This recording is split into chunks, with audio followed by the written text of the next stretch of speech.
Drop piston ring. So that was me on Christmas Day.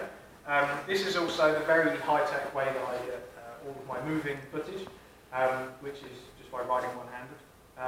I rode through probably about 500 miles through Thailand with the Christmas tree on the back and wearing a Santa hat with my helmet just sort of clipped on the bike.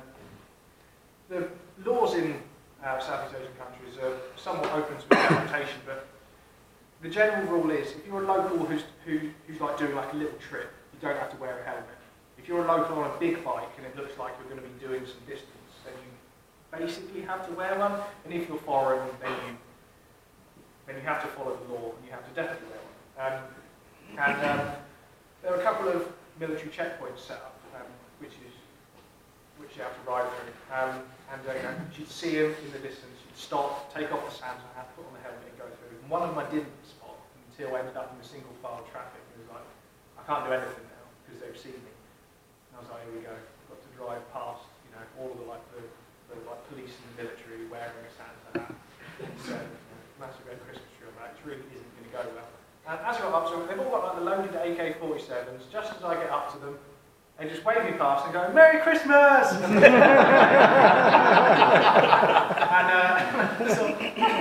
quite cool. Which probably wouldn't happen anymore. Well, definitely wouldn't happen anymore. So this is me actually doing the high-speed Christmas tree testing because I did find that above about 35 mile an hour, the tree actually started to bend back. So I actually had to get some tinsel and triangulate it from the top down to the footnotes. So this was me seeing the cameras. How it would hold up.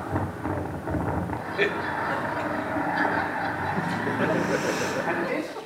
So me and my trail of smoke, which started off at this sort of level, and then before I ended up getting horrific, eventually decided to, I was going down the freeway going into Bangkok, which is a place, not an act that you do to yourself. And I remember looking in my mirror and just remember thinking, somebody's car is parked. There was so much smoke. Who is that? Then looked, oh crap. And it was me, because my bike, by the end, it basically turned itself into an oil pump. I would say that, technically, 3 weeks ago, I could have said, and I did say that, my bike has never ever broken down. She has never ever stopped. Unfortunately, about 2 or 3 weeks ago now, she did, because up in Alaska was when we started to have problems with pistons and things. And she's basically running running on and off bad until Vancouver. And then just as we sort of started across the prairies was when she started to get bad. So she basically limped along for, about 3,000 kilometres or so. Which obviously, most vehicles don't normally limp along for 3,000 kilometres. But eventually she did finally stop, and rather than do the thing, which I could have got her going again, just by because the piston rings had all seized again, because it's just a completely crap engine that one. I could have scraped it out and got it running, but we decided to get a new engine. But anyway, up until this point, she'd never stopped, and she was going along basically pumping oil out of the exhaust, and called into this Honda dealership and basically filled the entire place with smoke. Just bits of bike. It got so hot it actually melted the piston. Once it focuses, I think let's re-edit this and start the ground. Here we are. Actually melted the piston, which I thought was quite impressive. Just completely shot.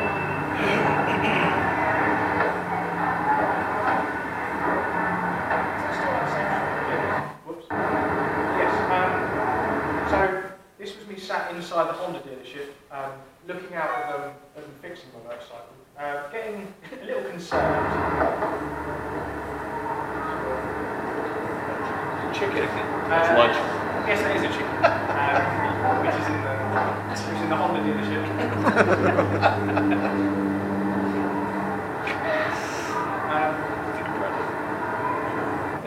I think it's quite funny that the chicken obviously really likes to watch my cylinder head. be rebuilt. The thing's really worrying is that the Honda mechanic doesn't care that there's a chicken in the parts bin for all of the intricate components of my engine.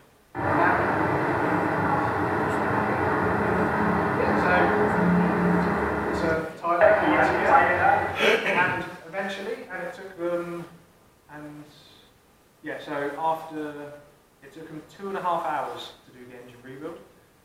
Called in there, and it costs, I got new barrel, piston rings, gaskets, oil change, new valves, carburetor rebuild, oil change, spark plug, and lunch and labour.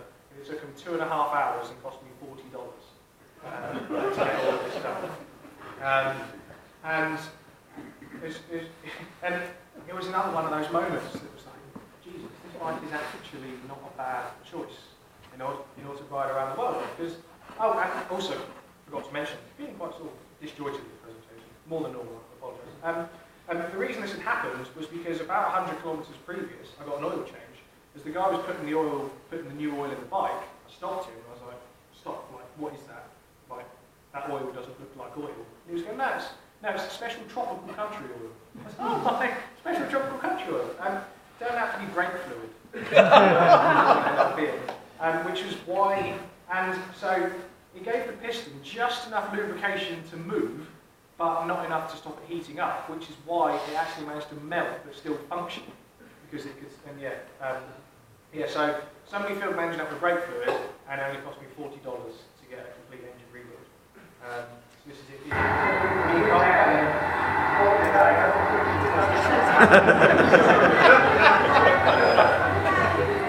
That was me filming the clock in order to get the timestamp. And with the Christmas tree still being on there, it took so long when I rolled it into the dealership. And they were like, oh, Christmas tree. I was like, yes, okay, Christmas tree, we get it. Like, can you please fix the motorcycle? I was like, stop looking at the tree. Like, I don't care about it. You have a tree. Please fix the bike. Eventually, they stopped by taking pictures around it and stuff. But yeah, and I was back on my way. This day I was actually riding to meet my friend who he'd met his Thai girlfriend in England. She was a teacher. Her visa had expired, so she then had to fly back to Thailand to live there. So it was either break up or he had to move to Thailand. Well, he decided to ride there instead of fly there, and he took a BMW 650. Very good bike, actually, really liked it. And I was actually riding to meet him, and I phoned him up. Oh, and all this was on Christmas Day, actually. Phoned him up to sorry, dude, I'm going to be quite delayed because my engine's seized. And I have to get it rebuilt. He's like, bloody hell, when do you think you're going to be here? I was like, about like 7, 8 o'clock. He's like, yeah, like what day? More. I was like, today? Sorry, your engine's seized and you're getting a rebuild on Christmas Day, and you're saying that you're going to be delayed by like 3 or 4 hours. I'm like, yeah, of course I am. But that doesn't make sense. I was like, no, that's because I'm riding a Honda. Me and him were always like fighting against each other, because he believed that his bike was better, and I believed that mine was better. Finally settled it actually by having a race through Bangkok in order to set it. I said, right, tell you what, let's have a race from here to the other side of Bangkok. I chose rush hour. So of course my bike is basically the width of car windows in order to fit through. And his bike is about that much more than the width of car windows. So, which I ended up getting some points for that one as well. So rebuild, another moment where my bike seems superior. Weird things in Thailand. Sometimes you've got to sort of double check, and this was definitely one of those moments when it is a stereotypical, like walking along the street, looking at stuff and sort of seeing something. Was that? No. When you have a look,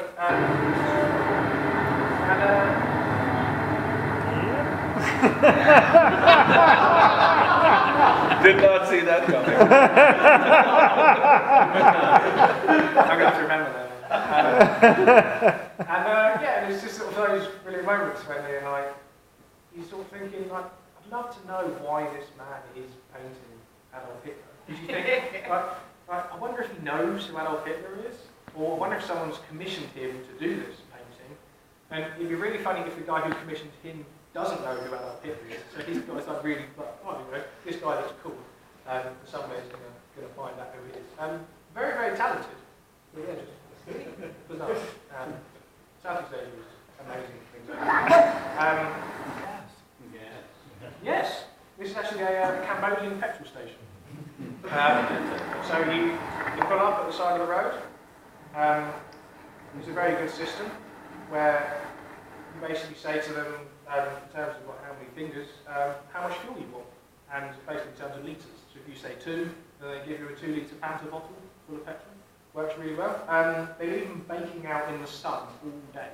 So these bottles are actually hot to the touch. And it works.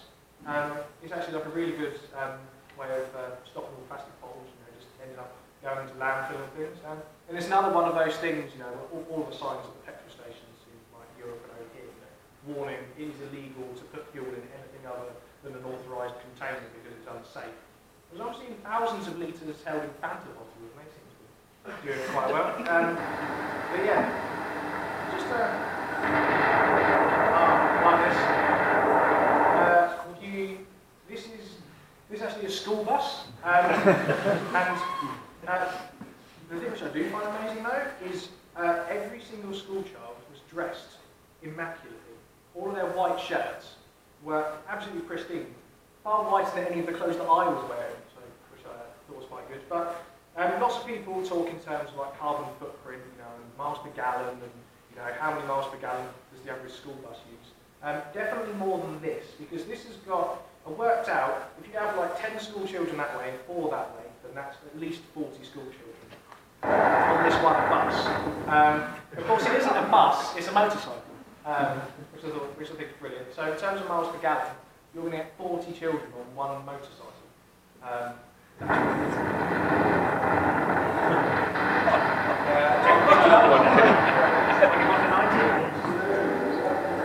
And in terms of ingenuity, I love these things. These are what you use for like taking all the tourists around them. Of course, they're all being towed by little, that's actually a Honda C100, those are basically the same thing. So pulling a massive amount of weight and drag on those massive wheels on such a small engine in a hot country, they're air-cooled, so they're going to overheat the seats. So what they do is, they have that container of water on the back, and they actually have so in the morning they fill it up, and the water drips onto the engine constantly in order to give you like a water-cooled, air-cooled engine. So they can have these poor engines, pulling like just a ridiculous amount of weight, and they should seize, but rather than go out and spend thousands of dollars on getting something which is larger and more powerful, they just buy a bucket of water and have a hose that goes on top of it. Yeah, I really like Southeast Asia. As I've said 1,000 times. This is one of my favourite things I've ever filmed. And you also have to appreciate that the first time my mum saw this was on YouTube, as I was travelling, was when she saw this particular sequence.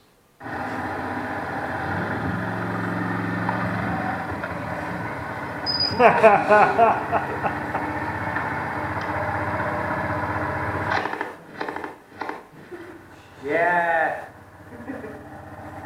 Good, man. That's cool. Yeah. Touratech, do one of these. Best way is rope with a coconut, and I can confirm that the M16 is the best way.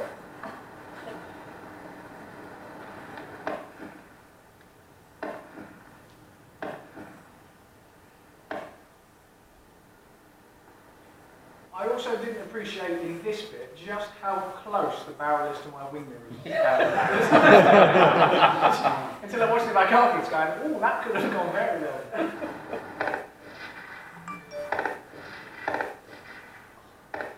Yeah. Cigarette. Yeah. I'm holding a live hand grenade. Yeah. Right? Yeah, go.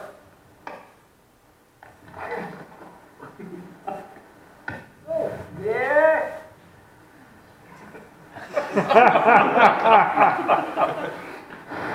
Right.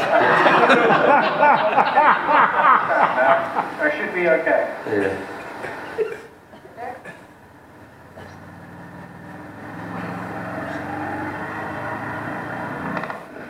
The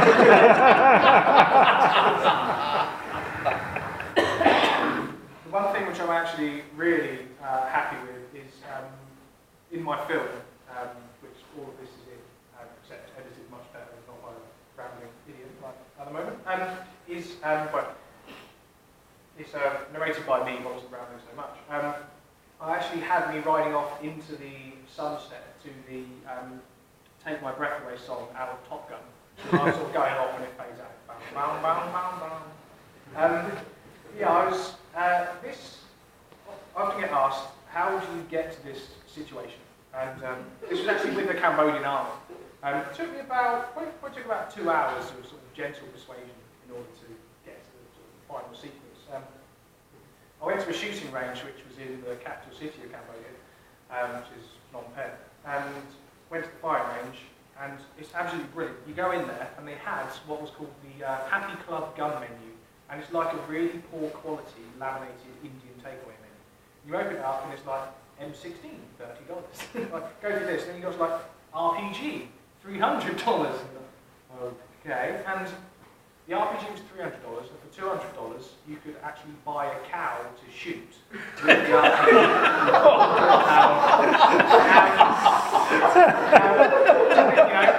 I'm a bloke, there is a certain part of you that will go, I'm never going to be able to shoot a cow with an RPG. It's never going to happen. You're like, that's the kind of thing that would. But I also realised that at some point I had this dream of having sex with a female at some point. And I basically realised that if I ever shot a cow with an RPG, that is never going to happen. Because any time you ever meet a girl, one of your mates is going to pop up and go, oh, you're speaking to her. Did you tell you about the time you got that cow?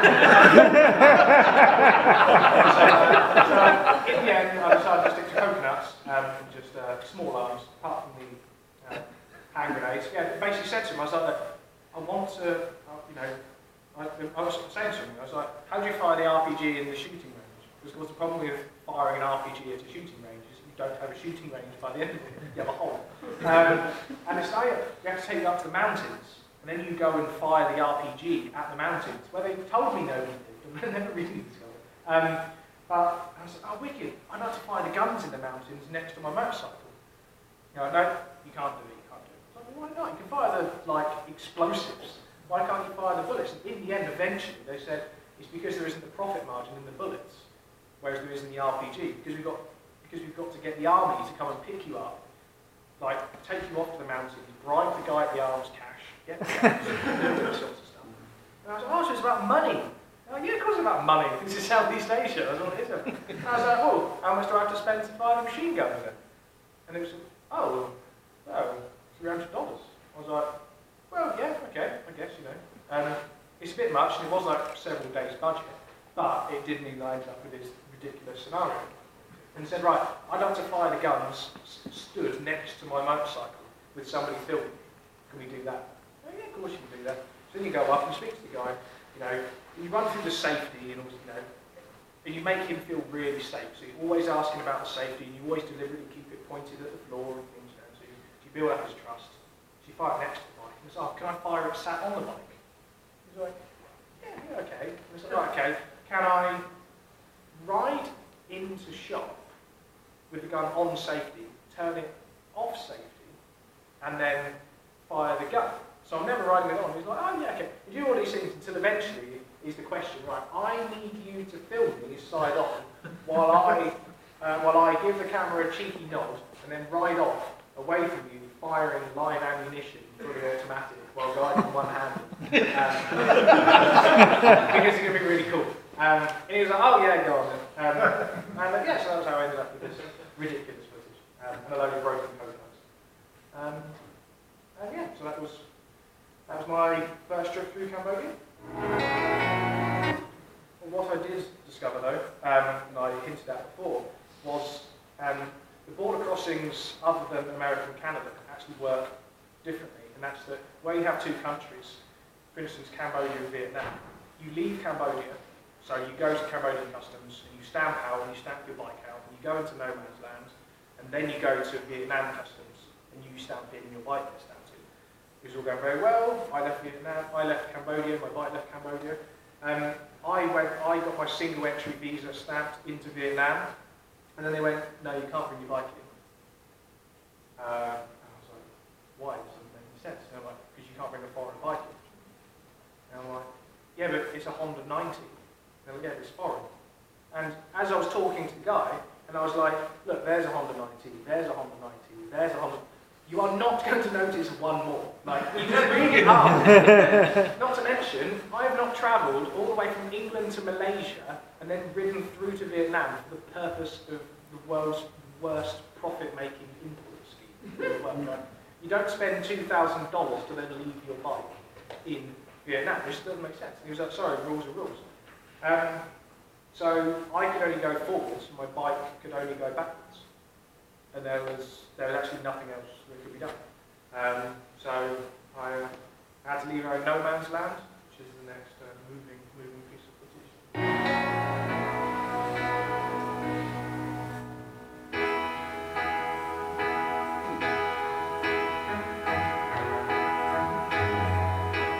Everybody needs a little time.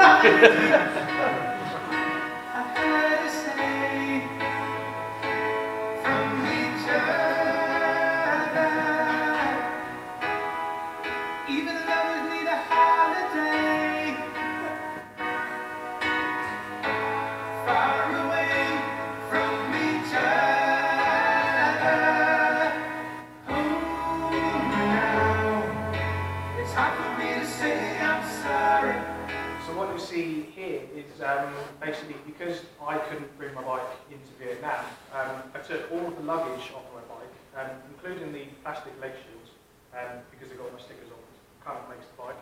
I got a taxi into Saigon, and I set out to go and buy an identical Honda 90, so that I could continue the trip. And just thought, you know, what's the worst that can happen? It hadn't really I've been in Vietnam, I've been in Saigon for about half a day or so. We're just trying to work out how do you buy a motorcycle in Vietnam. Bumped into an American called David who had a Vietnamese wife who spoke fluent English and Vietnamese. I just said to him, can I borrow your wife for a day so I can buy a motorcycle? Because she speaks both, because I've got no idea what the registration documents look like for a Vietnamese bike. And if I get stopped by the police, I want to make sure that basically I'm not riding a stolen bike or something like that. He said, yeah, fair enough. So I hired a scooter for $10, I think it was, and she jumped in the back, went off. I can't remember what her name was. Ying? I completely forgotten. That is Ying holding my dong, which I thought to say, in case the joke works over here, because in England that's a word for a man's gentleman's sausage. But yeah, so that's a holding my dong. Dong is the Vietnamese currency in Vietnam, obviously. And the bike cost me 6.2 million, was how much it cost. I think you see me hand over here.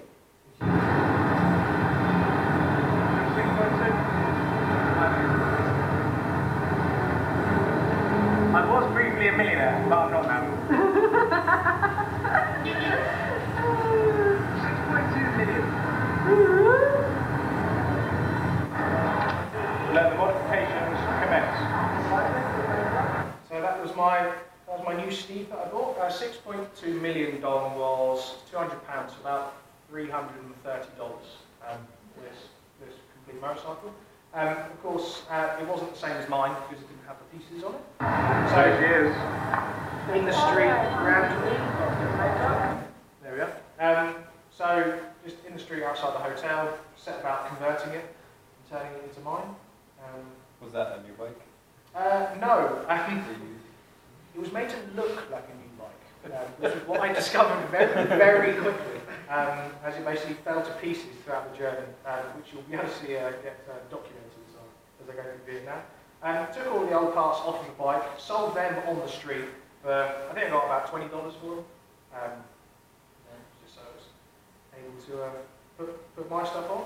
And I had created my own Honda 90 in Vietnam now. So as I had some wheels.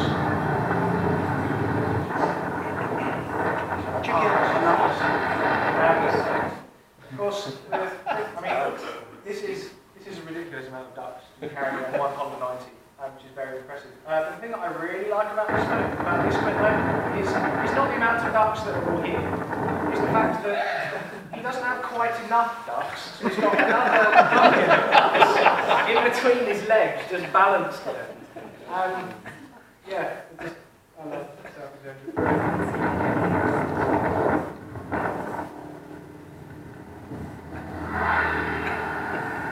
I really need a girlfriend. I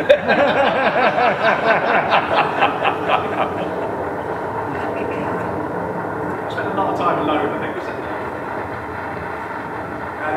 Vietnam is beautiful. It's so bright. All the greens and the forest.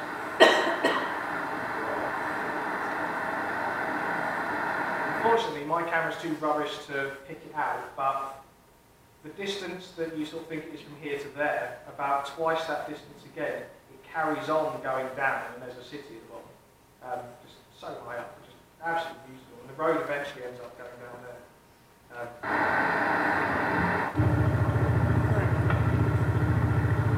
And if any of you saw the Top Gear Vietnam special, then you might actually remember that corner.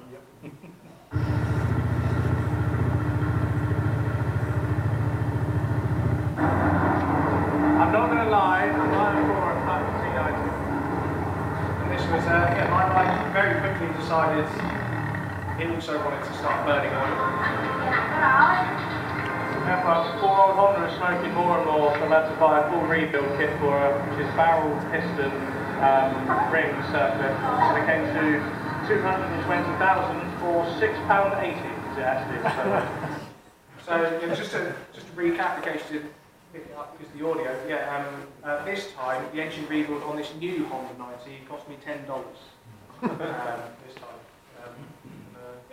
Went to go and pay for it. Here we are. Here you go. Awkward moment. Okay. Thank you.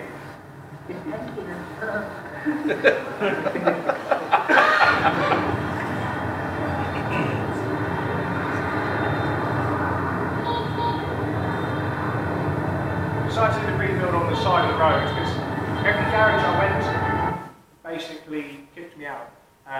There's this weird stretch of Vietnam where every time I went into like a restaurant or a garage or something, they're basically like, no, like, go away, closed. And I was getting really confused because it's like, this country's been awesome, and then there's this band where like nobody wanted anything to do with me.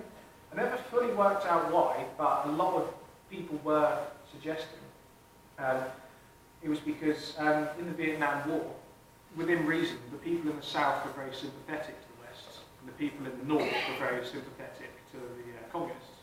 So all the people in the South who got bombed were sort of kind of okay with it because they were like, okay, we're trying to fight for freedom and whatnot. The people in the North didn't actually get bombed that much because most of the shelling happened in the middle. So once you went to the bit that got bombed but was very sympathetic to the communists, they were the people who really resented all the fighting from anybody who was fighting.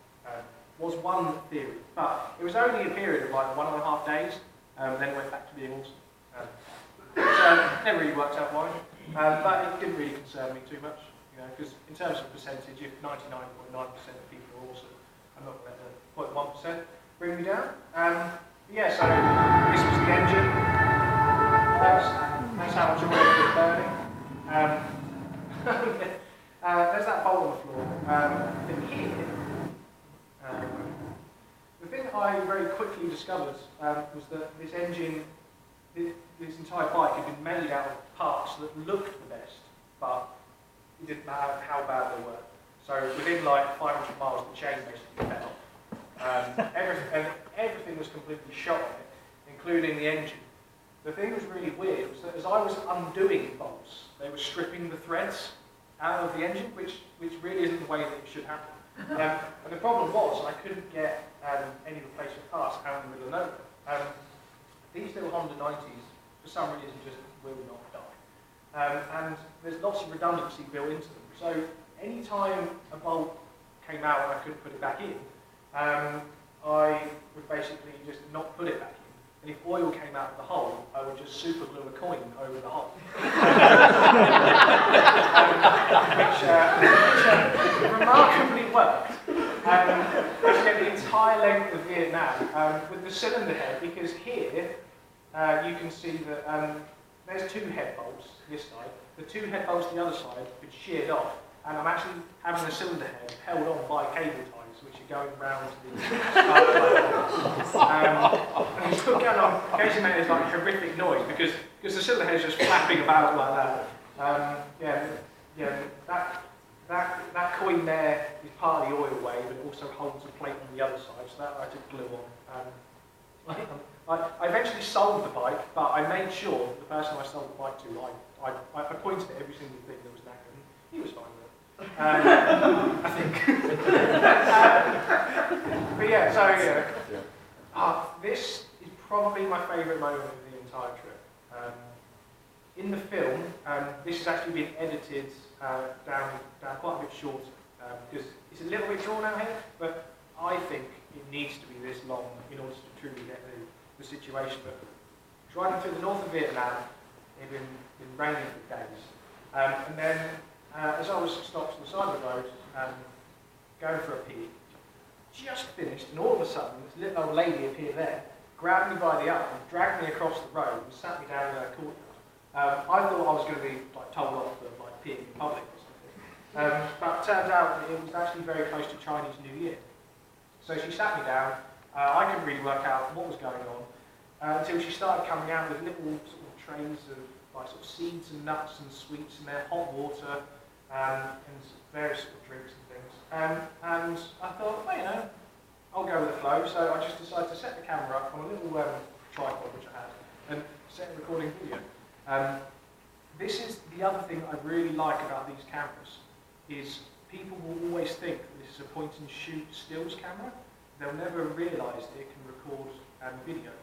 So you can leave it recording, and as long as there isn't a light flashing on the front of it, then they'll just ignore it and they'll just they'll be completely normal around it. So I decided to set it up and film this sort of moment as I sat down. I always find myself in these strange situations. I just popped over there, to go to the toilet, and I got welcomed by this woman, and I've got a selection of hot water, little seeds, biscuits and things, and some homemade vodka, I think, never no shot glass. So here goes. Right, so you put that in there. Okay, cool. Right. Yeah, go. You do it. I don't know what I'm doing.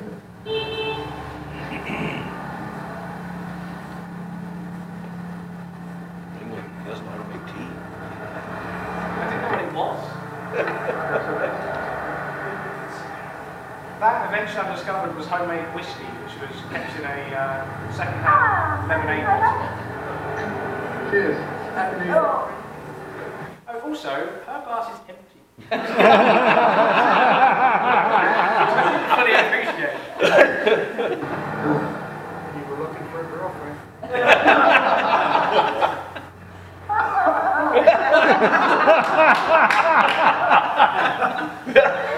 Holy shit!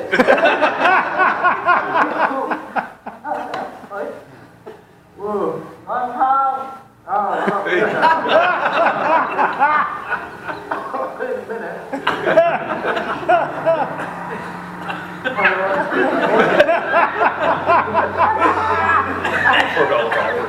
That's good.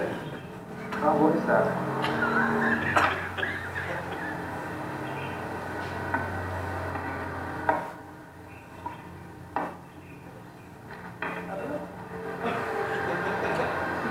Never worked out what it was. Sorry? 20. I don't understand, sorry. Oh, I'm 24, me. My age, I'm 24. You're 50... 60? Really? Trying to flatter a woman who doesn't speak a word of the language.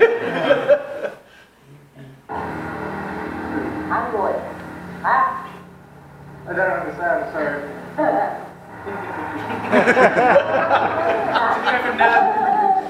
you have a nervous laugh at it? Yeah, I'm a bit boring.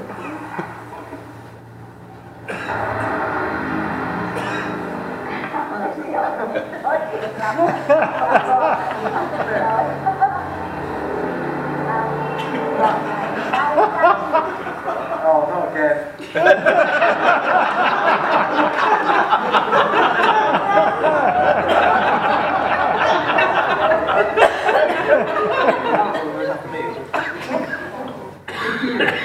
Whiskey. Yeah. Yeah, so after that, my camera work kind of took a the sideline. And then, a couple of friends, I think they were family over